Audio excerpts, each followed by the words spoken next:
Hello, friends. Draven here. This is a new venture for me, one that's honestly kind of scary. I sent a story to Ravenflower back during her Halloween story contest about my experience in a graveyard near me. So, there was a lot of information in that story, but there's a lot more background to it that I didn't get to. I had gotten into the occult and paganism deeper in about 2008. I was working with energy, creating things with the energy. And fast forward a few years, I really hadn't gone much deeper than that. My best friend had taken her friend to the cemetery before, and the little boy had gone with them. He was fine until they got to this certain set of graves and started acting very, very weirdly. Like he actually began to dance.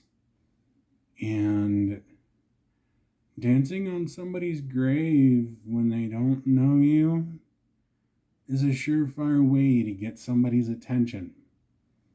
A sure way to anger spirits. Well, after that, the little boy started acting weirdly, saying strange things. My best friend and the boy's mother kind of freaked out and got out of there, which was a good call. My friend then tells me about the boy and what happened, so we agree to go up to Red Oak Cemetery, and I think I can protect him. The thing about this cemetery is it goes way back to like the 1820s. And around here, that makes it one of the oldest burial grounds in the county. The church on the property was used, I think, as a stop on the Underground Railroad. The preacher at the time in the 1860s was a noted abolitionist, and for some reason, the energy of the place is just weird. Like, you feel it when you come in. It used to be all peaceful and calm, accepting. Like, I would go up there and read my druid books against one of the trees in the old section. The old graves are blocked off or set aside from the newer graves by a wall of creek rock. I have been up there many times, and once I went up there in the evening intending to just kind of sit, leave an offering, and just be there, you know? So I left some apples, not knowing full the symbolism, and I left a little bit of licorice because I was on a licorice kick. I figured someone or something there would like it. But I digress, and that may be a story for another time. We get to the cemetery. I meet my friend's friend, and I interact with her daughter and son. I start walking around with them, and the boy starts kind of wanting to wander. So I walk with him. I get him to hold my hand, which is good, kind of keeps him from running off. And he pulls me to a couple different graves. Okay, interesting. A couple of them had lived like 80 some years, which is both rare and not rare when you think about it. Then he pulls me back towards the front of the cemetery and the gates, and he finds a grave with my first and last name on it. This person died around the time I was born. That freaked me out. The spirits had left the boy alone, and I figured I was doing a good job. But after him taking me up to that grave, I'm like, okay, we're going back to your mother. We start walking back to where everybody was, and the little boy, he pulls his hand from mine and starts running toward the car and his mother. He gets to about 30 feet from me, and he just falls over like he'd been tackled.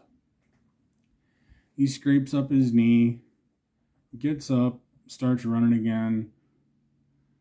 It's like he wasn't even aware of what had happened. We get to the car and talk. I explain like what went on, the fact that the little boy had brought me to a grave, had my first and last name. The person's year of death was my year of birth. It was really, really creepy at the time. Still is, honestly. There's another layer to this story, though. My fiance and I work with spirits, specifically the spirits of children. Most of them have died tragically, anywhere from gunshots to car crashes, sickness, just bad luck. We'll help them come to grips with their traumas, and just be a kid for a little bit. We've done things like blown bubbles and given them dolls that they can interact with and whatnot.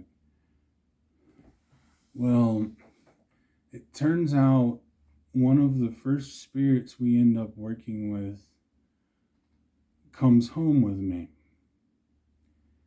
And he had tried this before, but I told him to go away. He'd freaked me out on my previous visit, running his fingers through my hair. And when you don't expect it and don't see who's doing it, it's weird. So, on this second trip, I feel him back there, and I'm still flustered from the time at the cemetery, so I'm like, I'll deal with it later. And I get home and interact with this spirit, and he's a 12-year-old boy who's been dealing with family issues that stretch back like 140, 150 years.